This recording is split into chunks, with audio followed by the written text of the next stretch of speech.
ముఖ్యమంత్రి సమానమైన శ్రీధర్ గారికి మన చిత్తూరు జిల్లా తరఫున ప్రతి ఒక్కరి కార్యకర్తల తరఫున మహిళా విభాగము ఎస్సీ ఎస్టీ ఓబీసీ మైనార్టీ ప్రతి ఒక్కరూ శిరస్సు వచ్చి నమస్కారం తెలియజేస్తున్నాము.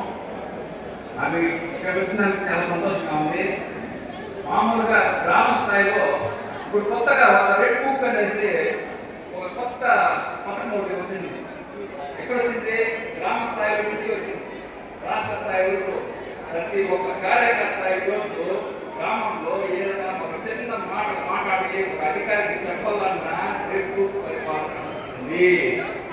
రెడ్ బుక్ అంటే ఇది మనం చెప్పలేదు, కూటమి ప్రభుత్వం. ఈరోజు గ్రామ స్థాయిలో ప్రతి ఒక్కసారి మీకోసమే చెప్తాను. ఇది దయచేసి అందరూ సైలెంట్ గా ఉండి చాలా చాలా ఇంపార్టెంట్ మ్యాటర్ మాట్లాడుతున్నారు సార్. ఈరోజు గ్రామ స్థాయిలో మనందరూ ఇంతమంది చిత్తూరు జిల్లా నడిపోతున్నా ఒక చిన్న మెసేజ్ ఇవ్వడానికి మనం పార్టీ మీటింగ్ పెట్టున్నాం కదా. ఎవరి కోసము? మనందరి కోసము. మనం నలుమూల నుంచి, చిత్తూరు జిల్లా నలుమూల నుంచి ఈరోజు ఇక్కడికి వచ్చామంటే మనం మాత్రమే ఇక్కడ ఉన్నాము. మన గ్రామంలో ఇంకెంతమంది ఉన్నారు? అన్నా మేము రాలేకపోతున్నాము, దయచేసి ఏమనుకోవద్దు. మేము పూర్తిగా కాంగ్రెస్ పార్టీ వాళ్ళమే కదా, మేము ఎందుకు ఇబ్బంది పెడతావు?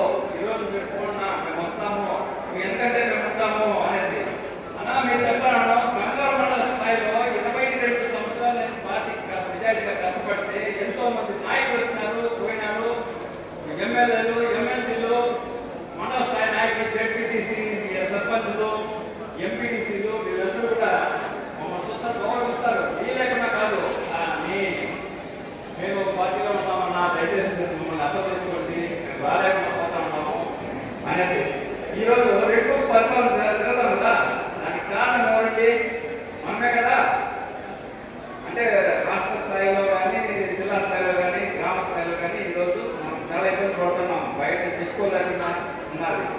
ఈరోజు మీకందరికీ భరోసా మేమున్నాము అనేసి మొట్టమొదటిగా మా పొలం నియోజకవర్గంలో మా బిఏవిఎం శివశంకర్ అనే కుర్రాడు మా గ్రామ స్థాయి గురించి అన్నా నేను ఉన్నానన్నా అనేసి చెప్పేసి నాకు అసలు ఎవరు నేనే పోయేసానా కాంగ్రెస్ పార్టీ ఉన్నారన్నా, మేము ఉన్నామన్నా, సైనికులుగా పనిచేసామన్నా అనేసి మీకు అసలు పిలిస్తే నేరుగా వచ్చి అన్నా చాలా సంతోషము అనేసి నిజానికి చెప్తున్నాను.